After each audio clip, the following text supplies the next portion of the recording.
It took me a while to comprehend what was happening before me. The crawling man on the ground is Enby?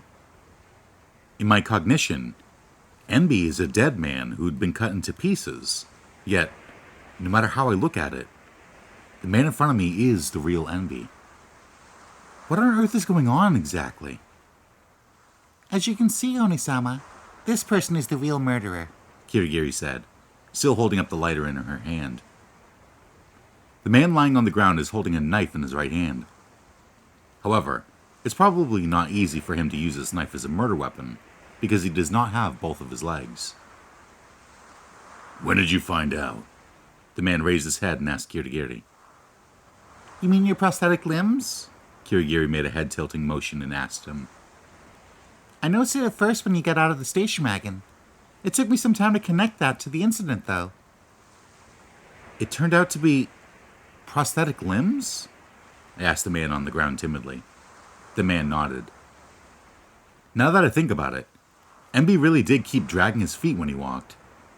I thought it was because of some injuries he had previously sustained. The removed prosthetic legs are hidden in the astronomical telescope in the room over there. I'd love for you guys to help me get it back, but that's unlikely to happen. The man smiled bitterly. May I ask, who are you exactly? Asakura Tadashi, an unfortunate loser. An unfamiliar name. Yet, his appearance looks like Enbishita. Even though he isn't wearing sunglasses, it was undoubtedly the same face. Excuse me, were you the one who killed those 3 people, Asakura-san? Yeah, but I completely lost. A relieved smile appeared on Asakura's face. Maybe people show that kind of expression when they'd given up everything. The ins and outs of the incident are just as she reasoned. I sent a letter of commission to 5 detectives with the Oe Yoshizono name. The letters of commission were used to draw you out. At the same time, they were also made to confuse everyone and cover up the existence of the challenge. Incidentally, these 5 people included the real Emishida. However, the meeting time was a little earlier than the others in the letter of commission sent to Enby. You first called out Enby-san and killed him, and then dismembered his body, right? I asked. Yes, I hid Enby's body in the astronomical telescopes and this chair. It could have been discovered at any time, though, so I was very careful to keep the body from being exposed as much as possible. For example, when I was investigating the rooms with the Inuzuka, I tried not to let him touch the astronomical telescopes. Precisely because I was mixed among you as Enby, I was able to somehow avoid letting you all find the body. I thought it was a good maneuver then. In fact, none of us really noticed that there was anyone in this building besides the 5 of us, let alone a corpse. Alas, the fresh start in life and the 120 million yen have all become a distant dream. Asakura looked up to the sky and sighed. What is he talking about? I never thought I would lose to a novice detective who's still a middle school student. I thought I'd chosen a useless detective to play the role of a murderer. Surprisingly, that was the person who uncovered the truth. Kirigiri Kyoko. She really uncovered everything. When did you find out that there was a murderer hidden in this chair that you were sitting on? I asked her. It was one of the alternative possibilities from the very beginning. From the beginning? This time it was Asakura's turn to be surprised. I didn't move a bit at all. I tried my best not to let you guys notice my breathing. Yes, you were flawless on that. I didn't feel any movement at all. However, from a logical consideration, the possibility of the murderer hiding in the chair was still very high. Where did you come up with this logic? I didn't find out about any part of that. Consider Yui Onisama's handcuffs. Handcuffs? Why did the murderer deliberately put this easy-to-remove handcuff on Yui Onisama's wrist? And why did he put the key in my hand? It was to make me suspect you, right? Of course there is that reason too, but there's also another important one, and that's to let me get handcuffed to the chair. Since Yui Onisama would believe that I'm the murderer, the first thing you would think of is to tie me up in order to ensure your own safety, right? The idea of using the handcuffs on me was imprinted on your mind, because you saw how you were handcuffed to the bed before. And what you had around in front of you was a round table and a chair. If the handcuffs were to be attached to the legs of this round table, as long as the round table can be lifted, the handcuffs can be easily taken off. In that case, the only thing left is the chair. So, by having you sit on the chair, I would exclude this place from my thoughts. I wouldn't think that this could be a hiding place for the murderer, and that's exactly what happened. If you thought of all this from the beginning, why didn't you tell me earlier? As I also said before, this chair was only one of the alternate possibilities. That's why I asked Unione-sama to rule out the other possibilities one by one. So that's how it is. But if we'd investigated the chair from the beginning, wouldn't things have ended earlier? In that case, the result may have turned out very badly. Kirigiri glanced at Asakura with an icy look. Once again, I noticed the knife in Asakura's hand. My face turned pale. Does that mean Asakura was holding the knife against Kirigiri's back all this time? Of course, without her noticing? He was ready to stab her with the knife if the situation wasn't in his favor. However, Kirigiri sensed it, or rather, as she described, she logically reasoned, or perhaps heard the footsteps of the Shinigami. The last thing she did was sit on a chair and pour alcohol over herself. It was because she had a knife held against her and couldn't move. Or is it just a show of her determination? Maybe both. She was struggling with her thoughts in a place I couldn't see. I've been doing something very cruel to Kirigiri without realizing it. That's... how should I put it? I'm really sorry, Kirigiri-chan. Let's talk about this later, Oni-sama. Can you help me open the handcuffs first? Right. I hurriedly used the key to open the handcuffs that connected Kirigiri's left hand in the armchair. Kirigiri moved away from the armchair while feeling her newly loose wrist. Why in the world did you do such a thing? Asked Asakura in a trembling voice. Is it really just to play some reasoning game with me? No, Asakura interrupted me. The game itself is not what I expected. After speaking in one breath, Asakura suddenly fell silent. This silence was as if he had swallowed back what he was about to say. Just as I thought. As if she'd made a discovery, Kirigiri murmured, ruffling the hair on the side of her cheek. What's going on? Asakura-san is not the game master, but just a player, is what I meant. The person who arranged this game is someone else? Who is it? The actual real murderer? Among those who died? Could it be identity swap again? Asakura slowly shook his head and then said, I don't know exactly who organized this game. I just accepted their arrangement to participate in it. What they've arranged just happened to be what I wanted to get without throwing away my life. That's all. You have an obligation to explain yourself clearly to us. Kirigiri assertively approached Asakura. Before now, this kind of game must have been secretly played in many places as well, and will continue in the future. We need your cooperation. This is so that there will be no more victims like you in the future. Victim? Cooperation? I was completely confused. In the challenge letter that Yui One-sama received, didn't each item have a different number written next to it? Kirigiri turned to me and explained. It must mean the price is literally indicated. Price?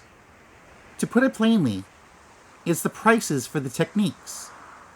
Asakura-san purchased from the Game Master the location, murder weapons, and the methods for committing the crime needed for this case at those prices. What do you mean? For me, who had nothing, these were just weapons to fight the detective with. Asakura spoke. It's like role-playing games. In order to defeat the Demon Lord, the brave hero buys weapons and armor from weapon stores to make themselves stronger, right? I just use the money in reality to buy impossible crime techniques to fight the detective. So the dismemberment murder case that occurred at the Sirius Observatory turned out to be something sold to him by someone? To think that such a thing could happen. In the end, why did Asakura participate in this game? Could it be that as long as he can beat the detective, he gets some kind of bounty? Asakura stared at the floor, gave a soft laugh from his nose, and then raised his head. I'm done playing anyway, so I'll tell you about everything. It's not bad to make the faces of those who are watching this scene wince after all. How dare you manipulate my life like this? You scumbags! Asakura raised his middle finger with the hand holding the knife, and said harsh words to the empty air. I followed his gaze, and the direction his sight was pointing was indeed empty. Well, at first. Let's start with how my legs became like this. There's no time left, so I'll make it short. Listen to me, you girls. I want you to become a threat to them. No, you should be a hope for victims like me. Asakura began to talk about the serial arson case that he had suffered in the past. He was a victim of that case, and both of his legs were forced to be amputated due to burns. The case ended with the suicide of the suspect. However, one day, a mysterious old man appeared before him. The old man promised to tell him who the real culprit of the case was. How could I have accepted a reality where the guy who took away my family and left me in such a miserable state got away without being questioned and was still living a life of leisure? It was impossible for me to accept it. No one would have. The old man promised to tell him who the real culprit was and offered Asakura one condition, and it was this murder. I think they try to instigate people like me who were brewing revenge to kill. Then they use the process as an entertainment show for rich people to watch. Does such a thing really exist? What you've experienced from yesterday to today is the most credible fact. Who are you referring to by they? Kirigiri asked. The old man claimed to be a member of the Crime Victims Relief Committee. He chanted countless times about relief, relief, relief, like some kind of slogan. It sounded good, but turned out to be just to provide entertainment for those disgusting bastards. Of course, I participated in the game knowing all this. I remember they were calling this game the Black Challenge, and they seem to have held the same game many times before. If you knew so much, why did you still embark on the path of crime? There should have been other ways. When I said this, my heart was shaking. Stop saying such rose-colored words. To me at the time, their words really did sound like relief. A relief that could make my life start over again. Asakura gave us an overview of the Black Challenge without any reservations. He said that if 168 hours had passed after the challenge letter was opened, and no one pointed out that he was the murderer, he would be able to pocket the full amount of the purchase prices indicated on those items of the crime techniques. And he would also get the chance to start a new life as another person if he wanted. His efforts have failed, which is pitiable. And he is now a murderer. In the end, he ended up just like the person he hated. This ending was just too empty. It's over! Asakura suddenly yelled into the air. Who's he talking to? The game's over. Hurry up and call the police. You guys have watched all this, right?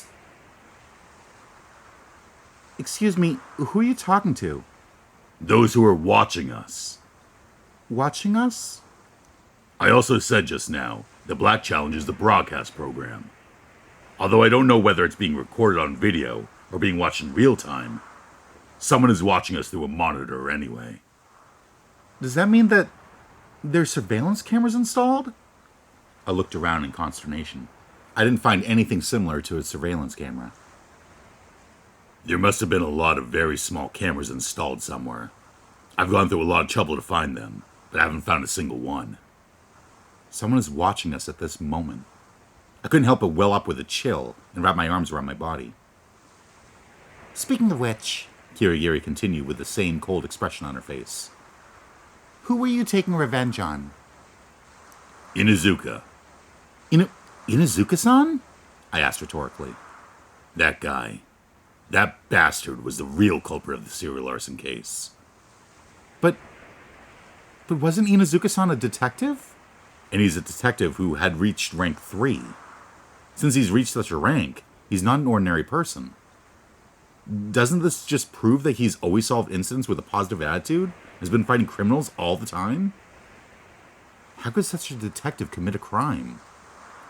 You think that detectives don't commit crimes? That all detectives are heroes and saints? Then I urge you to abandon these thoughts from today. That guy was a hopeless scumbag.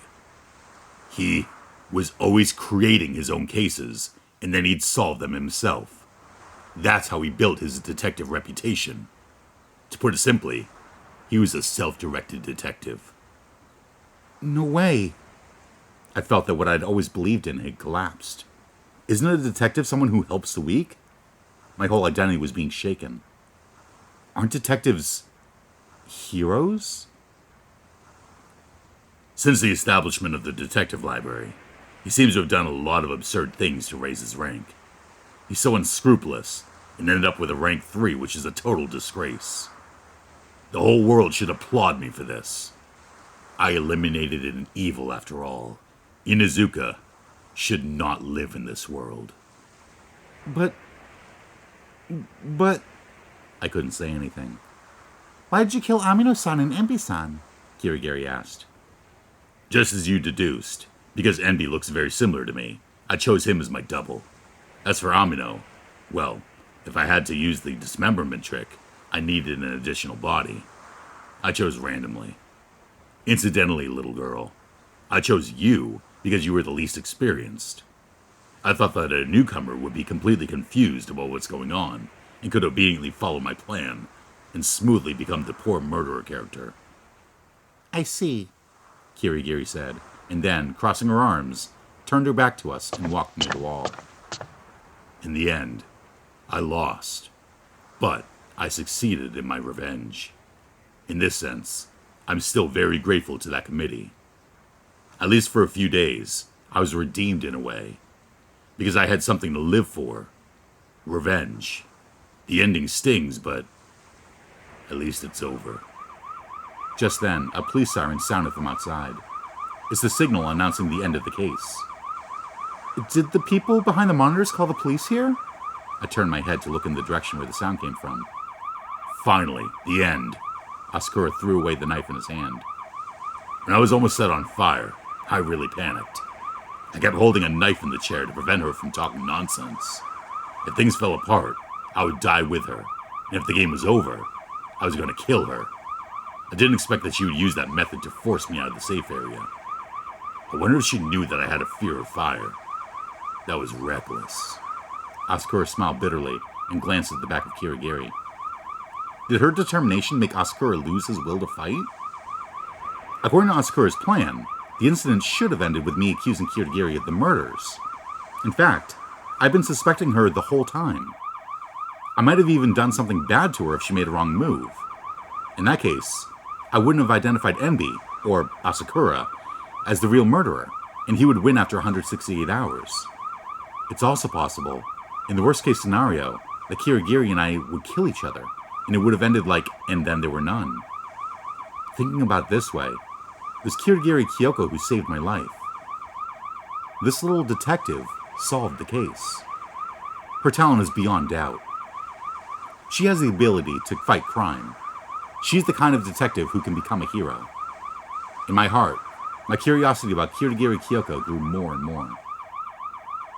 The sirens stopped near the building, and the police poured into the hall in a rush. They seemed to have a pretty good idea of the situation, and quickly arrested Asakura and took him away. I stood at the entrance of Building B with Kirigiri and watched them leave. Before Asakura left, he whispered to us, "You two might be able to put an end to their game. If you're willing to take this revenge for me, I'll give you a hint." A hint? They use the ranks of the detective library as a reference when choosing the detective that gets involved in the case. Don't talk too much. Get in the car. Asakura was pushed by the police, got into a black car, and went down the snow-filled road to the mountain. The snow had almost stopped, and the sky in the east was shining brightly.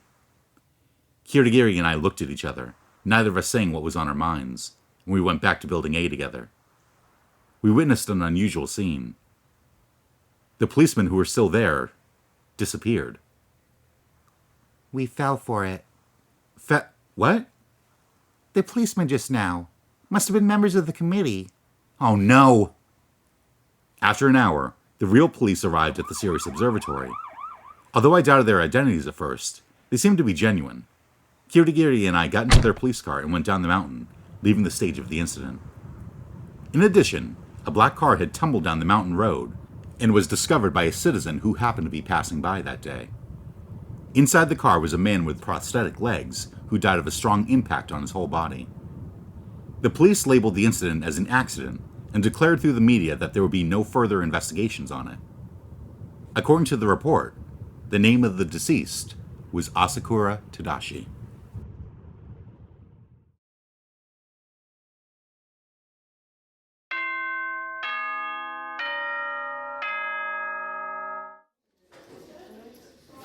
The aftermath of the case prevented me from attending classes for 3 days.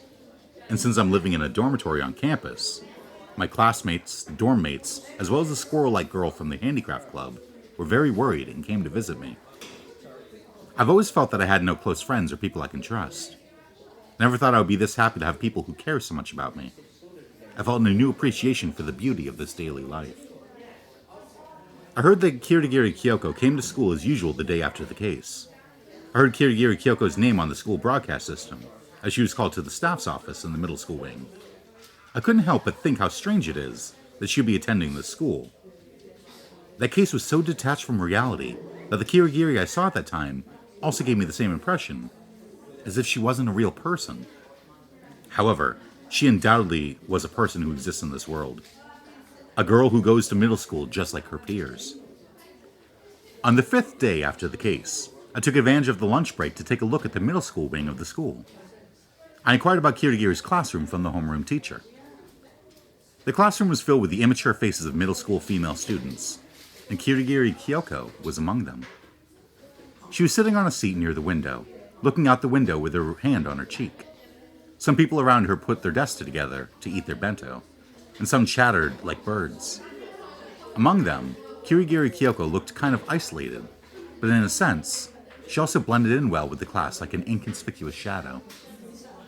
The students in the class noticed that I was looking into the classroom and began to stir a commotion. It spread to Kirigiri quickly, and that's when she finally noticed me. Our eyes met. However, she looked out the window again as if nothing happened. Wait, why are you ignoring me? I walked into the classroom and stood next to Kirigiri, looking down at her with my arms crossed. The eyes of the entire classroom were now focused on us, and even the students who were chattering incessantly were silent. It's not convenient to talk here. Let's go out for a while. I almost forcibly dragged Kirigiri out. I think we'll become the next hot topic in this classroom after this. I walked with Kirigiri to the front door where there was no one in sight. We leaned together, hiding our forms in the shadows of the rows of shoe cabinets. Kirigiri leaned back against the shoe cabinet and held her arms. What's the matter? Kirigiri said as she tilted her head up to look at me. Although her tone was cold, she didn't seem to be in a bad mood. I guess she's just usually like this. Have you heard that Asakura-san died? It was also published in the newspaper saying it was an accident. When I realized he was taken away by someone from the committee, I'd already expected this to happen. I think he also knew exactly how this would end up for him. Kirigiri's eyes fell on the floor, and she sighed. Is the loser of the Black Challenge destined to be killed by the committee? Who knows? It may be the case when the money used to purchase the crime techniques can't be repaid. Really? I hung my head with one hand propped up on the shoe cabinet. Kirigiri's small head was close by. I inadvertently looked to the side and found that students in middle school uniforms were peeking at us. They noticed our sight and quickly hid. Because of that case, we now look like celebrities. The news reports described us as innocent ordinary girls implicated in the incident, and did not say that we were involved as detectives. Hey, Kirigiri-chan, this shouldn't be the end of it, right? What do you mean? The Crime Victims Relief Committee. How can we let them get away with it? From what Asakura-san said, it seems that there are many similar games going on. If this is true, it would be similar to condoning criminal organizations. I'm getting the impression that you really like to play hero, Yui Onisama. She's still using the Onisama title, which makes me feel very happy. I even thought about whether my relationship with her was written off after leaving the scene of the crime. It looks like this is not the case. Some say that people who try to be heroes die early. That's because they put their lives on the line. I puffed out my chest proudly. As a detective, I was prepared to sacrifice myself for the greater good a long time ago. This is not your specialty. Is that so? Kirigiri tilted her head and looked at me. Her eyes were very close to me. What's wrong? Feeling uneasy? No. Kirigiri shook her head immediately, and then continued with some hesitation. Since that day, I've been thinking about that detective, Inuzuka. That self-directed detective, right? He was really terrible. For me, a detective is the bringer of the absolute truth. So, I've always been very proud of my identity as a detective, but... When she said this, she seemed to feel like she'd said too much, and she suddenly closed her mouth tightly. It's okay, go ahead. When I said this, her eyes wandered for a while, and finally lifted her head up and looked at me. She looked up at me with uneasy eyes and unprecedented vulnerability and helplessness. Detectives are not absolute. I've never felt a sense of this taken for granted fact. I was a little surprised to discover it, that's all. She said so, lowering her head. The girls who peeked at us seemed to have something to say. I pretended not to see them and put my hands on Kirigiri's head. For me, you were the angel who brought me the truth. It's because of you that I was able to return to my peaceful life. Peaceful life. As if it was an unknown word to her, Kirigiri said it again like a parrot, and then stopped talking. Are you free after school today? I have a place I want to go. Do you want to come with me? There's a place you want to go? The detective library. Perhaps the key to cracking the secrets of the Crime Victims Relief Committee can be found there. After a long silence, Kirigiri nodded. Then let's meet there after school. I left before she could agree, and walked out through the front door. The middle school girls made way for me. We're on a date! A date! I told those girls that, and they squealed. Went back to my school building after listening to their voices from behind. After school, when I got to the front gate, I saw Kirigiri sitting in the corner of the stairs reading a book. I couldn't help but stand still and observe her. Her eyes were focused on scanning the texts. Her face is so pure. She doesn't look like a detective who could solve bloody murder cases. Among the students rushing home after school, her figure reading quietly is like a perfect painting. Kirigiri noticed my sight and raised her head to look at me. Were you watching me for a while? Yeah, sorry, I ran to her.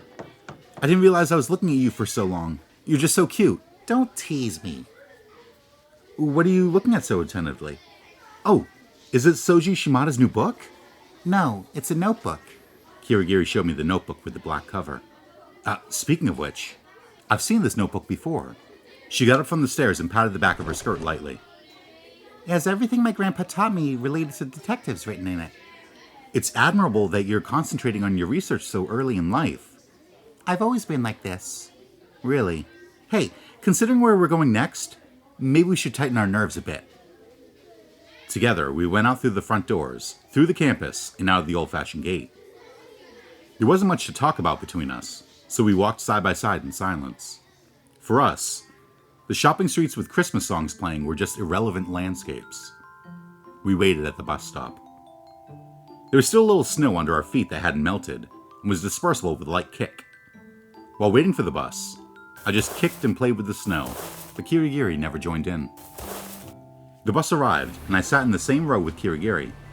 To the other passengers, we probably looked like a pair of middle school and high school students who have a close relationship. I wish that was the case in reality. Was there anything abnormal after that? I asked. Abnormal? We heard a lot of secrets about the Crime Victims Relief Committee from Asakura-san. Although I'm not sure, I think, now that we know the secrets of such a large criminal organization, our lives might be in danger as well. There's nothing abnormal around me. Did your grandpa say anything? I want to hear your grandpa's opinion too. He should be equivalent to your mentor, right? Grandpa is in Los Angeles right now. I told him about the incident on the phone, but he wasn't too concerned. That means that incident wasn't enough to catch his interest, I think. This grandpa's standards are really high. Will this little girl in front of me become an international detective someday, just like him? Grandpa said there was only one thing he cared a little bit about. What's that? Grandpa seems to have something to do with the establishment of the detective library. Wow. Isn't that amazing? Just how powerful is this detective family of yours? Her origin surprised me again. She has an extraordinary sense of pride in her detective identity, which I already knew. I guess it must have been formed among the family she grew up in. What kind of place is Kirigiri's house? As for my family, it's very ordinary, nothing surprising about it. You said that you're ready to make sacrifices as a detective. Where'd you get this determination from? Kirigiri looked at me with surprised eyes. Do you doubt that I am? No, I don't doubt you. Kirigiri turned her eyes to the window. Are you still angry because I thought you were the murderer? I really feel bad about that. I'm not angry. Really? That's good. The scenery outside the bus window gradually turned into a secluded residential area. Large trees were planted neatly on both sides of the road, and the bare branches had no leaves, stretching out into the gray sky. It was uncanny that there was no person on the street seen in front of us. Next stop, in front of the detective library. In front of the detective library. The bus announcement rang. Kirigiri-chan, do you want to press the bus stop button? I didn't say I want to press it. Then is it okay if I press it? Feel free to do so. Let's press it together. I'll count. 1, 2, Just press it already. just kidding. I leaned out my body across Kirigiri's and pressed the button by the window. Before long, the bus stopped. When we got off the bus, we were surrounded by the still, cold air. The atmosphere here is obviously different from the city. In front of us, the high fences were connected together, behind which I could see an old building that looked like a haunted house. We walked along the fence to the gate of the detective library. Finally, we came to an iron door with pillars on both sides, which felt a bit exaggerated. The iron door opened wide, and I can see inside the door was a foyer in the Western architectural style. We walked up side by side along the stone stairs where the snow hadn't completely melted. Have you been here before? I asked. No, this is my first time here. Didn't you come here when you registered? Grandpa did it for me. So, is the detective library like a place to study for you? Kirigiri nodded. At first, I didn't really understand the point of registering here, but after hearing your explanation, Onisama, I feel like I understand it a bit. What do you mean? For a detective's talent to be recognized, the only way is to work towards rank 0. Kirigiri's expression stiffened. I finally began to understand her a little. Other than being a detective, she really has nothing. It must be her extraordinary family environment at play. There should be a reason why she wants to be recognized for her detective talent so strongly. If you have the talent, others will naturally see it. You should be fine, so you don't have to carry such a heavy burden, right? Kirigiri ignored my words and just glanced at me. Besides, even if your rank is raised, it doesn't necessarily mean that you're a good detective. You see, a person like Inuzuka Ko is an example. But if you want to make a detective's name for yourself, you need a certain level of acclaim. Making a name for yourself? Huh. You sound very confident about that statement. Kirigiri didn't respond to my words and opened the door by herself and went in. I quickly followed her. After entering the door, a scent of old books and old wood rushed into the nose. The current detective library is only about 15 years old. I heard that the origin of this building was a library built more than 50 years ago. Kirigiri stopped at the front door and looked around. She seems to have lost her way. Kirigiri-chan, I called out to her. You should go to the counter to update your card. After solving the last case, maybe your rank has been raised. Yes. Kirigiri walked a few steps forward alone, then suddenly stopped to wait for me. It seems she thought it would be better to let me lead the way. I took her to the counter. Recently, many libraries have become modernized, like having electronic procedures and counters made to look like banks or restaurants. But the detective library is still old-fashioned and maintains its fine traditions. The staff member behind the counter is wearing a white shirt and black sleeves, dressed in a classical manner.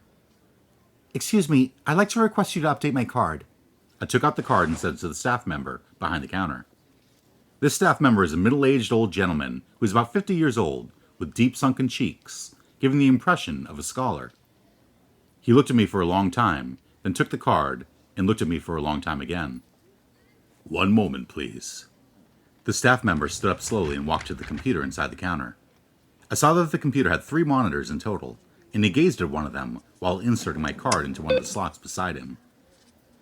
The contents have been updated. I'll make changes right away. Please wait a moment. Is it okay to leave the photo as it is? Yes, no change. All right. And her card too, please. Take a look at it. After speaking, I urged Kirigiri to take out the card. Kirigiri took out the card from the notebook and handed it to the staff member. Please wait for 5 minutes. While waiting, we looked around with boredom. The room where the counter is located has doors on the front and back. It's a separate room. I can walk through the front door and enter the room where the detective files are displayed. There are several staff members at the offices, all of whom seem to be doing transactional work. In this suffocating environment, I can't hear a word of gossip. The detective library has always advertised itself as neutral and has nothing to do with any organization. But who are these staff members? When I think about it, People like these who work silently like machines look creepy. Okay, it's done. The old man at the counter returned to us with 2 cards. We took them. Samidare Yui, DSC number 887. I got a rank up. Yeah, nice. I couldn't help but jump up and down. Shh! Please keep quiet in the hall, the staff reminded me. Sorry. I apologized quietly. Thanks to Kirigiri-chan, I was able to raise my rank. I didn't do anything after all. Kirigiri-chan, where's your card? My level is also improved. Kirigiri Kyoko, DSC number 917. That's amazing. 2 ranks up. Silence! I'm sorry. I apologized again. You reached rank 7 in your first grade of middle school. That's quite remarkable. You're probably the first one to do that since the establishment of the detective library. You were really something. If this continues, we have to solve 4 cases of the same scale as the Sirius Observatory case to reach rank 0. Kirigiri was as calm as ever. Yes, but first of all, congrats. I've been caught up by the newcomer, huh? But anyway, a team of a high school girl and a middle school girl at rank 7. Isn't that impressive? A team? I don't remember such a thing. Hey, I'm just saying, from other people's perspective, it can probably be used as a promotional slogan, I said in a panic. In any case, our ranks have been improved, which is a good thing. Kirigiri's talent is getting recognized, which especially makes me feel very happy, as if this is my own matter. Aren't you happy? I am. If you're happy, you should smile. Want to take a picture as a memento? People told me to suppress my feelings as much as possible.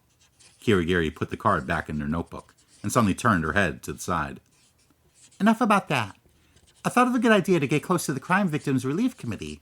You can still think about what's next at such an exciting moment? You were the only one who was excited, Yui Onisama. Yeah, but take me to the room where the detective files are kept. Yes, as you wish, milady. I walked past the counter and opened the door in front of me. The view suddenly opened up. This is the force of detectives. A room with a high ceiling, bookshelves that stand upright and lined up like trees. Except they don't have green leaves, but files about detectives. About 65,500 detective files, even blocking the sunlight shining through the window, making it difficult to see our feet. The shelves are labeled with DSC numbers. People who come to the library can refer to these labels to find the detective they're looking for. Besides us, there's several people in the library, from divorce disputes to finding lost puppies, from murder cases to international problems. People with all kinds of difficulties gather here. And then what? What's the idea you're talking about? I found through this rank increase that the rank of the case solved and the rank raised are related. And then... The Sirius Observatory case that implicated us can be used as an indicator. Yeah? Haven't you noticed yet, Onisama? I hummed as I crossed my arms. The Sirius Observatory case used criminal techniques planned by the Crime Victims Relief Committee. By solving this incident, my rank rose by 2. I don't know if this was just luck or not, because I encountered a case that can guarantee a rank up if solved, and this case was such a difficulty. On the other side, Yui Onisama has never encountered such a case before, so after 3 years, she's only been promoted by 1 rank. Don't others often say that the talent to encounter cases is also part of becoming a great detective?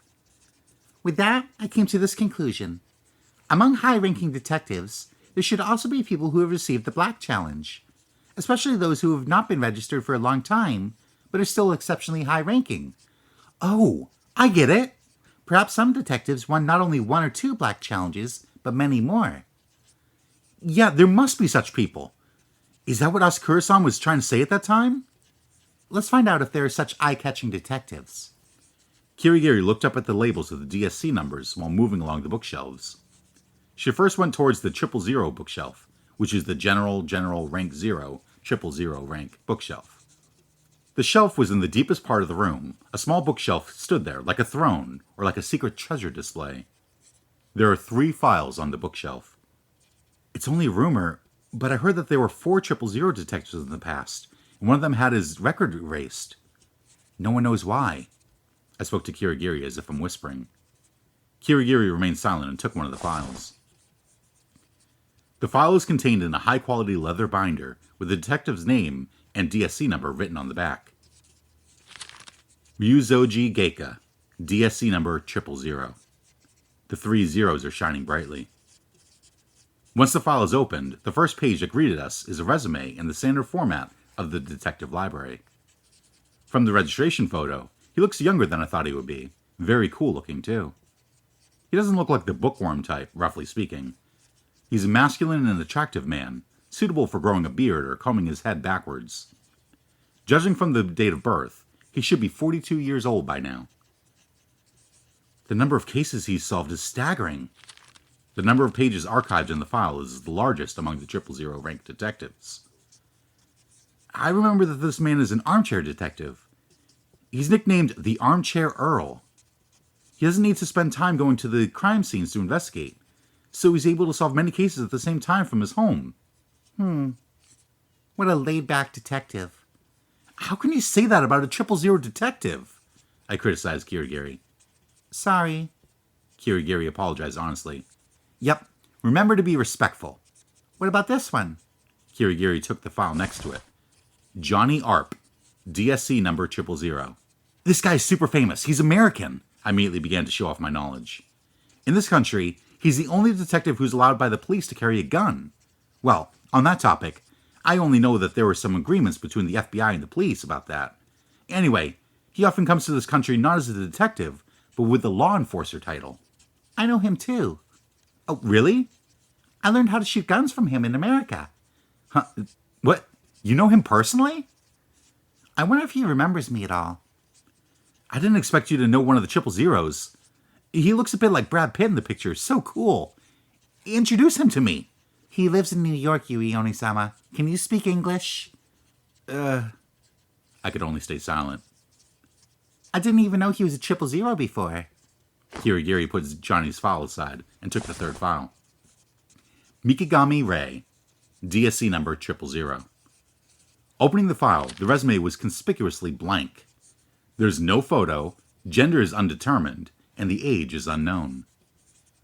Although this person hasn't solved many cases, each one of them was a spectacular case that has fascinated detectives and reasoning fans all over the world. For example, the Roadhill House murder in England, and the Great Lakes serial murders across Canada and the US, and so on. Even I'd heard of them. This file has no reference value.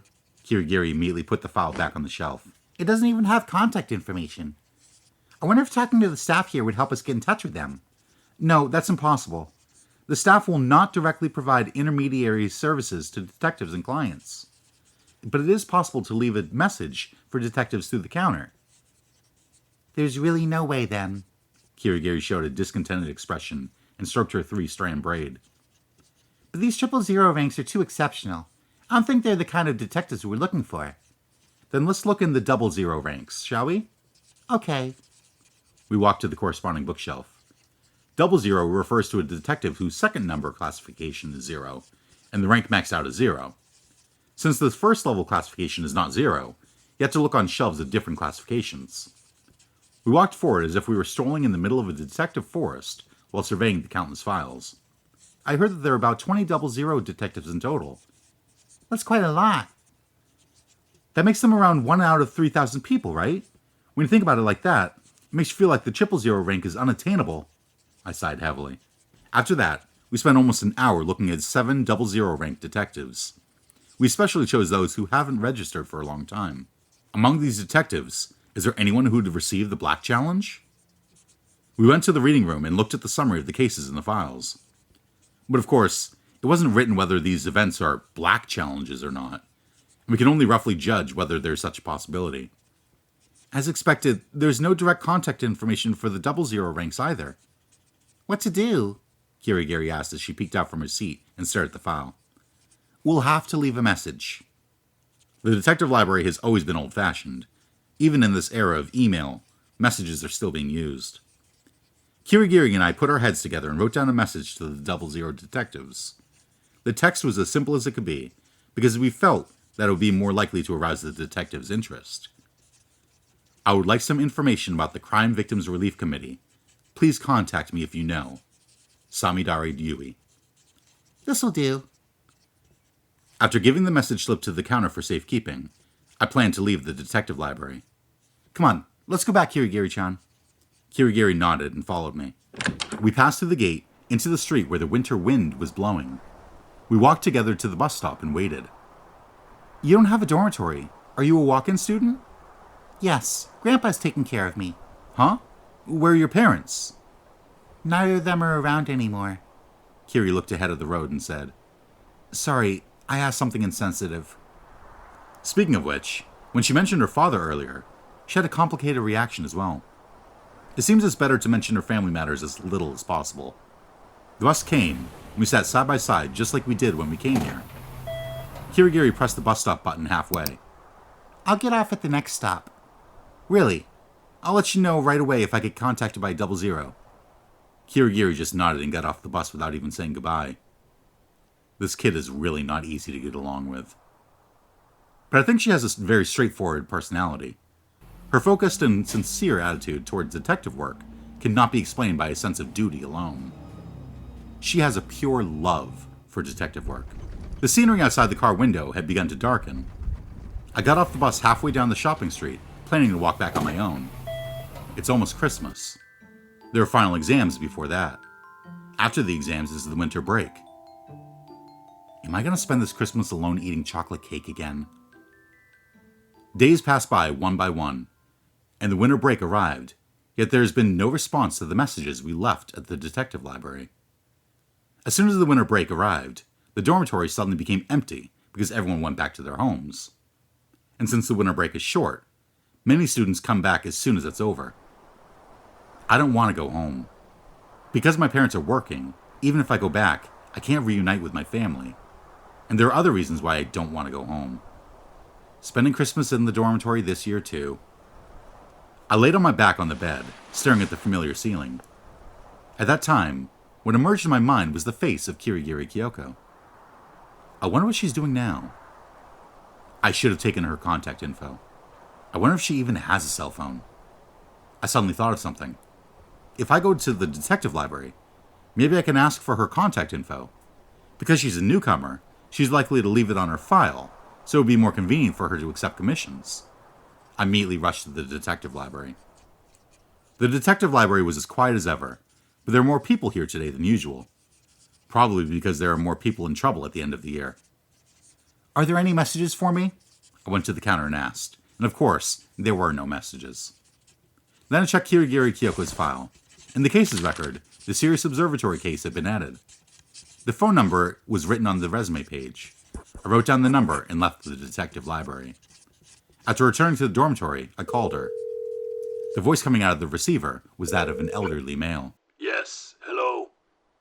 Hello, I'm Samidari Yui from the same school as Kyoko-san. I've been taken care of by Kyoko-san the other day. Ah, so you're Detective Samidari. My granddaughter is also thanking you for taking care of her. No, Kyoko-san really helped me out a lot. Did she now? You're too polite. The response from the other side sounded very pleased.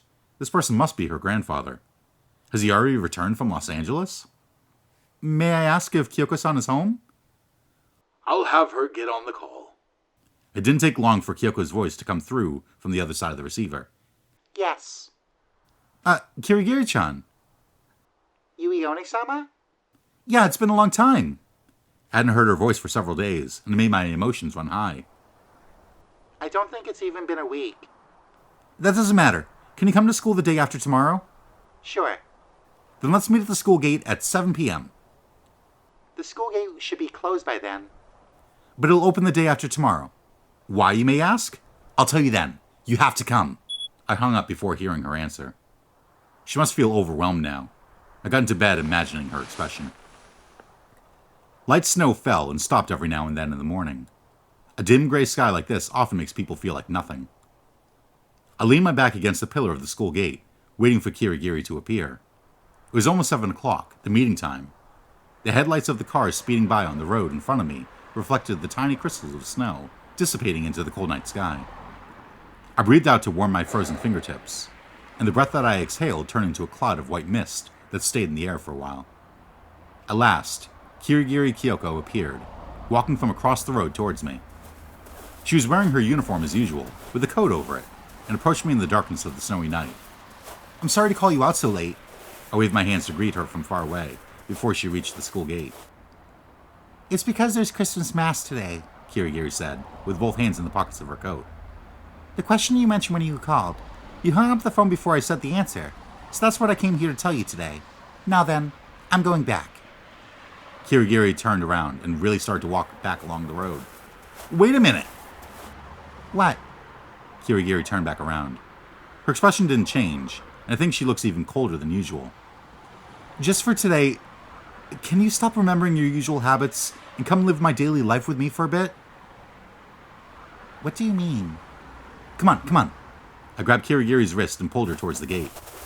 I can see the church directly in front, and it seems that Mass has already started inside.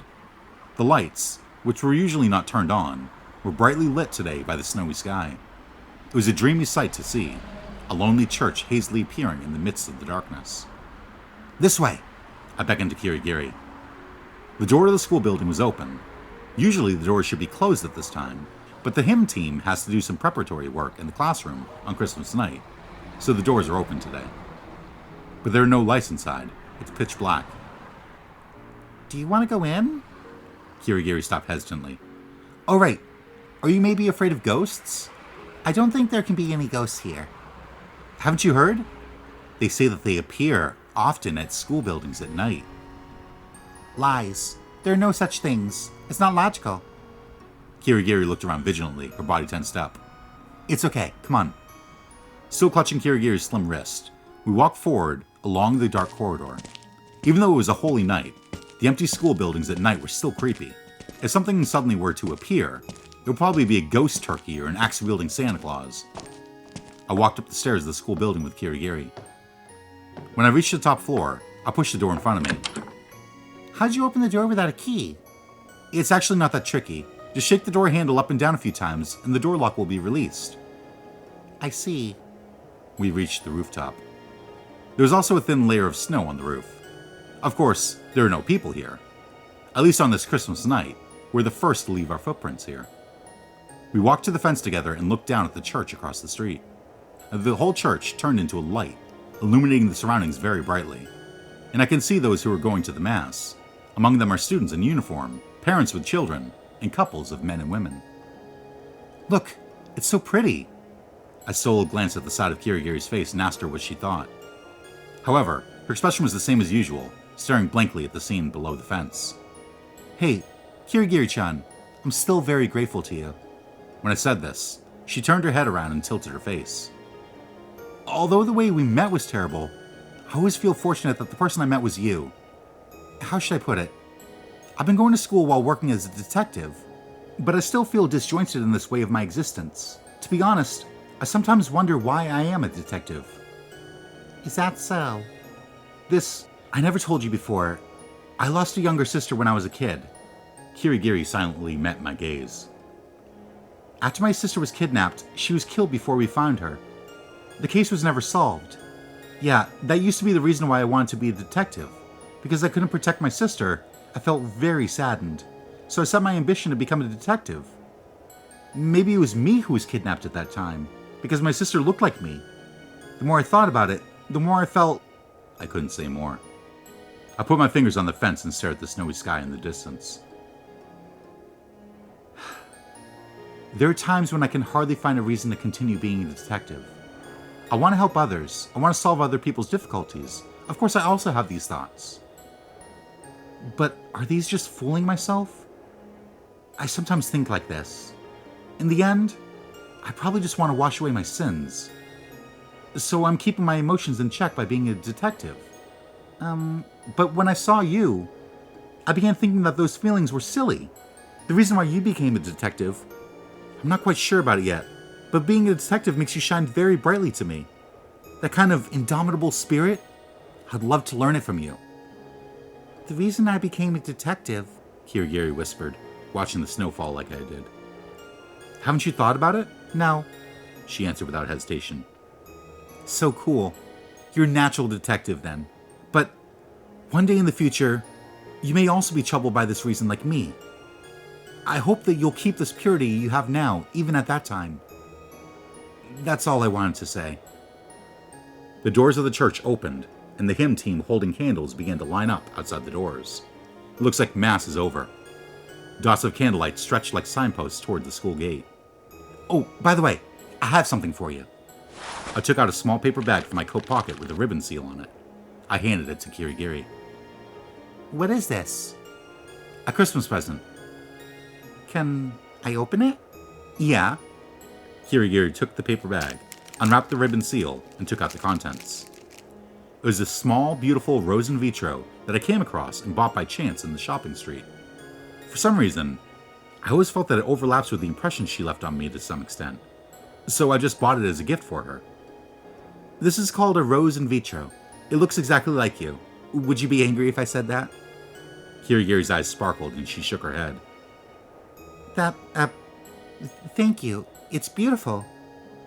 Her face turned slightly red as her gaze was transfixed on the rose. It looks like she liked the gift very much. The snowflakes were slightly coating the vitro, making the glass look more and more translucent. Yui Onisama? Huh? Am I a replacement for your dead sister? Kirigiri looked up at me through the rose in vitro. That's not true. There's absolutely no such thing. You are you. How could anyone be able to replace my dead sister? Really? That's good. Do you understand me? I understand, Kirigiri said, holding the rose in vitro to her chest. By the way, I also have to thank you, Yui Onisama. Thank you for believing in me during the case. Not at all. I haven't done anything worthy of thanks. I was a little embarrassed and quickly denied it. I suddenly remembered what happened that night. Speaking of which, we still haven't done what we promised to do at that time, I said, and stretched out my right hand. A promise? I said that the real handshake should be left until everything is solved, when you and I are both safe and sound. Remember? Kirigiri nodded and took a step closer to me, then extended her little hand.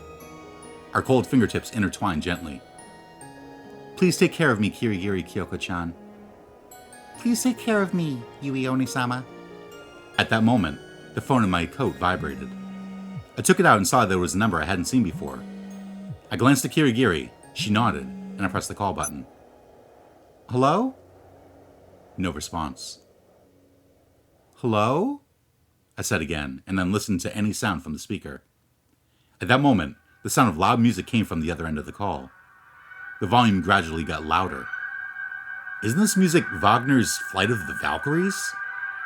As the music gradually increased in volume, a loud roar came from nowhere. The sound didn't come from the other end of the phone, but from the middle of the snowy night sky. Red and white lights flickered in the darkness.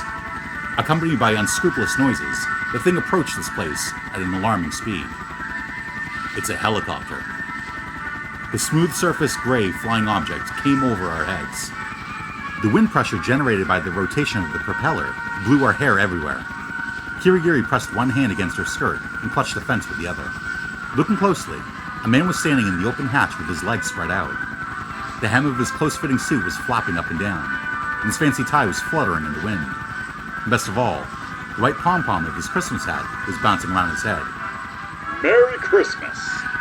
A male voice suddenly came from my phone. At the same time, the man on the helicopter exaggeratedly raised the mobile phone in his left hand in the air, as if showing it to me. What in the world is going on? The helicopter was hovering in the air while approaching the school building roof. It looks like Flight of the Valkyries is the background music playing inside the helicopter. And judging from the trumpet held by the man's right hand, part of it was played live. I looked up dumbfounded. The man with the trumpet in his hand just jumped directly from the helicopter to the rooftop.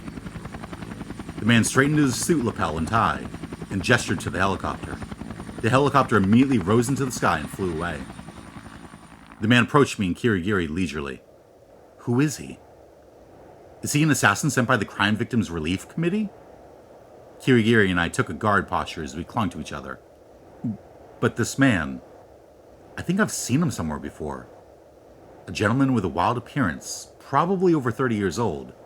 Greetings to you, lovely young detective ladies. Are you? Indeed. I'm the great detective nicknamed Allegro Agitato, Nanamura Suisei. I remember him. We left a message to the 00 detectives in the detective library, and he's one of them. Nanamura Suisei. DSC number 900. A 00 with number 9 is quite rare. Could it be the Black Challenge? Exactly. Nanamura took out the black envelope from the inner pocket of his suit. As expected, we got an opportunity to get close to the Crime Victims Relief Committee. However, I didn't expect that a respectable 00 detective would come so suddenly, and I never thought that his way of showing up would be this exaggerated. The hotel is very eager to welcome us. I took the black envelope and looked at the contents with Kirigiri. That case was good enough to catch the interest of a 00 rank, but it may have been a very miserable experience for the two of you newcomers. How about it? Want to come with me? Me and Kirigiri looked at each other, then nodded at the same time. Certainly.